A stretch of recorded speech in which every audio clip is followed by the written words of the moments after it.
तो मैं आज के इस वीडियो में मैं आप लोगों को ऐसे 5 सपने बताने वाला हूं जिसे आपको किसी के साथ कभी डिस्कस नहीं करना है। अगर वो सपनों को आप किसी के साथ डिस्कस कर लेते हैं या फिर किसी को भी ये बता देते कि मुझे पिछली रात को ये सपना देखा था, तो वो इतने स्ट्रांग और इतने पावरफुल सपने होते हैं ना, इतने फायदेमंद वाले सपने होते हैं कि आप उनके फायदे को काट देते हो किसी के साथ डिस्कस करके।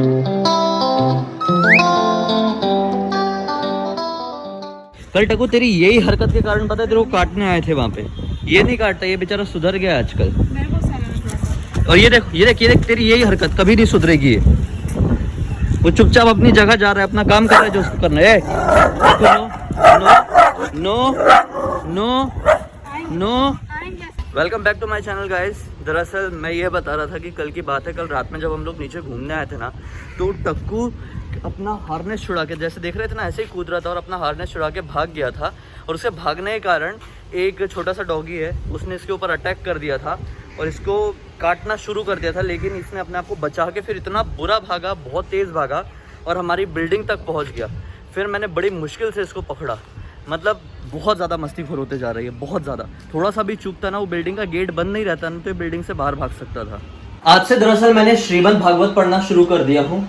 ये है श्रीमद् भगवत गीता और इसमें इंसानों को वो सारी जानकारियाँ मिल सकती है जिससे ना उनकी ज़िंदगी बहुत आसान और बहुत ज़्यादा अच्छी हो जाएगी। तो मैं हमेशा रिकमेंड करूंगा कि आप भगवत गीता ज़रूर पढ़ें, या फिर आप किसी और धर्म से बिलोंग करते हैं या फिर आप किसी और धर्म पर विश्वास करते हैं, तो आपको उस पर्टिकुलर धर्म की होली बुक ज़रूर पढ़ना चाहिए, चाहे वो कुरान हो, चाहे वो बाइबल हो, चाहे वो श्रीमद् भागवत हो, क्योंकि इन सारी चीज़ों में ज़िंदगी का सार लिखा हुआ होता है। ऐसी चीज़ें लिखी होती है जिसे पढ़ के आप एक अलग नेक्स्ट लेवल पे पहुंच सकते हैं, जिसे आप इमेजिन भी नहीं कर सकते। दोस्तों, आज मैंने गीता के प्रथम अध्याय के बारे में पढ़ा, जिसमें संजय धृतराष्ट्र से ये बता रहे हैं कि किस तरह से कौरवों और पांडवों के बीच में शंखनाद होकर युद्ध के प्रारंभ होने की घोषणा कर दी गई है।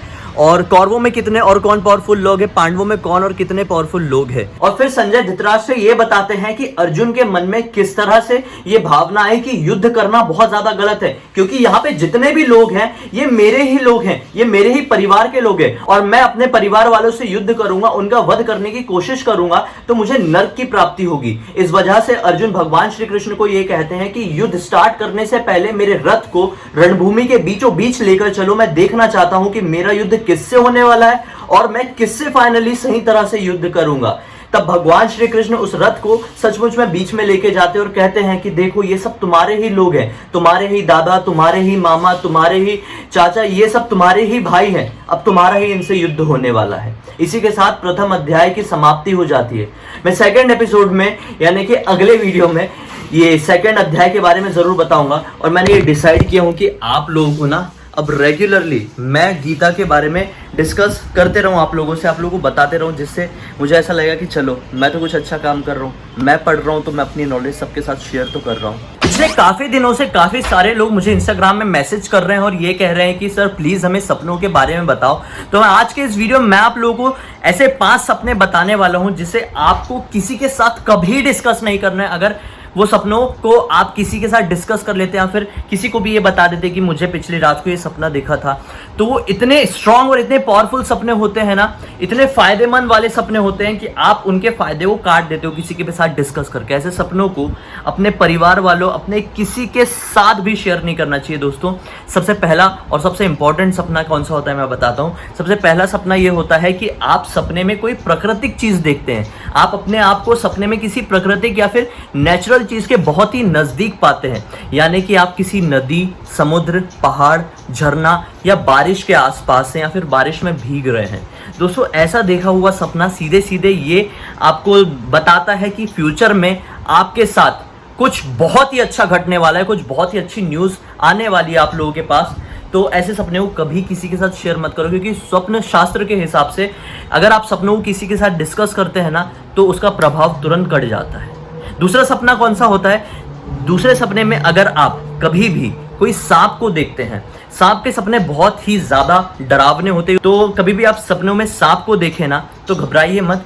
इसका मतलब ये होता है कि अब आपको ना आपके व्यापार में, अगर आप कोई बिजनेस करते हैं या फिर आप कोई जॉब करते हैं या फिर आप कोई ऐसा काम करते हैं जिसमें आपको बढ़ोतरी की ज़रूरत है, प्रमोशन की ज़रूरत है, ज़्यादा पैसे कमाने की ज़रूरत है, वो तो बेशक सबको होती है। तो सांप के सपने यही दर्शाते हैं कि बस अब आपकी तरक्की होने वाली है, अब आपका प्रमोशन होने वाला है, आपके पास ज्यादा इनकम सोर्स आने वाला है। तीसरा एक ऐसा सपना होता है जिसे देखकर हम लोग बहुत ज्यादा घबरा जाते हैं, जो सपने हमें अंदर से झंझोड़ के रख देते हैं। वो सपने ये होते हैं कि सपने में हम किसी नजदीकी की, किसी चाहने वाले की डेड बॉडी को देख लेते हैं, उसे मृत देख लेते हैं, या फिर खुद की ही डेड बॉडी देख लेते हैं। सपने में हम खुद देखते हैं कि हम खुद मर गए। दरअसल ऐसे सपने देख के घबराना नहीं चाहिए। ऐसे सपने का मतलब ये होता है कि अब आपकी जिंदगी में जो भी नेगेटिव चीज थी उनकी मौत हो रही है। भले ही आप किसी भी बहुत ही प्यार करने वाले की डेड बॉडी देखें, उसकी मौत देखें, लेकिन इसका मतलब, इस सपने का मतलब ये होता है कि अब आपकी जिंदगी में सारे दुख, दर्द, नेगेटिव चीज सबकी मौत होने वाली है, सब खत्म होने वाली है। अब आपकी जिंदगी में पॉजिटिविटी की एंट्री होने वाली है। तो वेलकम करो अपनी पॉजिटिविटी को। अरे मुझे बताने, पॉजिटिविटी बताने देता को तो वेलकम करो पॉजिटिविटी को और घबराओ मत, सब कुछ अच्छा हो जाएगा। बहुत सारे लोग ना मेरी स्टाइल को देखकर कह लो या फिर मेरे बात करने के तरीके को देखकर कह लो, मेरी बातों के ऊपर ट्रस्ट नहीं करते हैं, क्योंकि मैं यंग जनरेशन का बंदा हूं। तो इस वजह से जो लोग होते हैं ना, वो समझते हैं कि मुझे कोई जानकारी नहीं है। दरअसल ना मैं ये सब चीजों में काफी समय से घुसा हुआ हूं, इन सब चीजों के ऊपर डीप स्टडी किया हुआ हूं।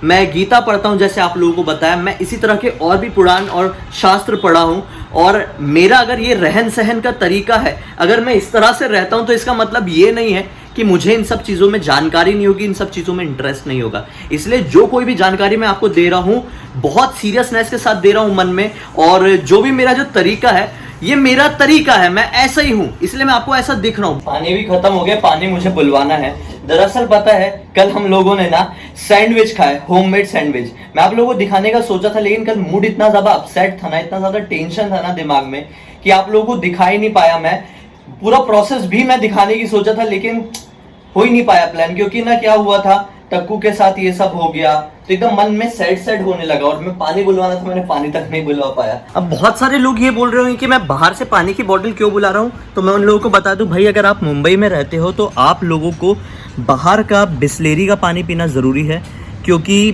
क्या होता है ना कि यहाँ पे ना पानी उतना सही नहीं है, मुझे ऐसा लगता है, और बिस्लेरी पीते हैं तो आप थोड़े ठीक रहते हैं, वरना आपको बहुत सारी प्रॉब्लम्स हो सकती है। मैं ऐसा नहीं कह रहा हूँ कि वो ज़रूरी है, बहुत ज़्यादा ज़रूरी है, जो पी सकते हैं वो लोग तो पीते हैं, लेकिन अगर मैं पीता हूँ नॉर्मल पानी, जो BMC वाला पानी आता है, तो मेरी तबीयत ख़राब होने लगती है। तो मैं जब से मुंबई में आया हूँ, ज़्यादातर टाइम, मैक्सिमम टाइम मैंने बिस्लेरी ही पिया हूँ। चौथे नंबर का सपना, यानी कि वो सपना जिस सपने में आप मछली को देखते हैं, चाहे कोई इंसान मछली को नदी में तैरते हुए देखे या फिर अपने घर में किसी एक्वेरियम में देखे, ऐसे मछली के सपने देखने का मतलब ये होता है कि अब आपकी जिंदगी में कहीं अचानक से धन प्राप्ति होने वाली, अचानक से कहीं मॉनेटरी बेनिफिट आपको मिलने वाला है, मॉनेटरी बेनिफिट मिलने वाला है।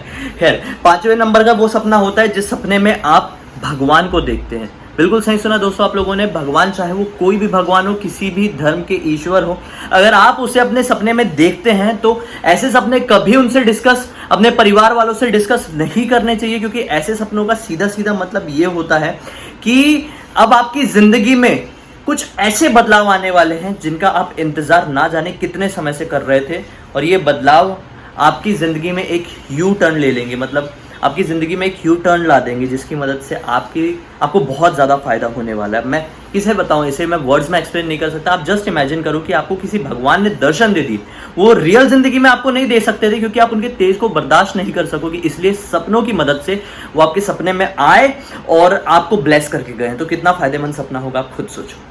इसी के साथ आज का व्लॉग यहीं पे ख़त्म होता है और दिन भी ख़त्म हो गया दोस्तों। और आप लोग नहीं बता रहे हो कि मुझे किस तरह के इम्प्रूवमेंट करने की ज़रूरत है, ताकि आप लोगों को और अमेजिंग वीडियो देखने को मिले।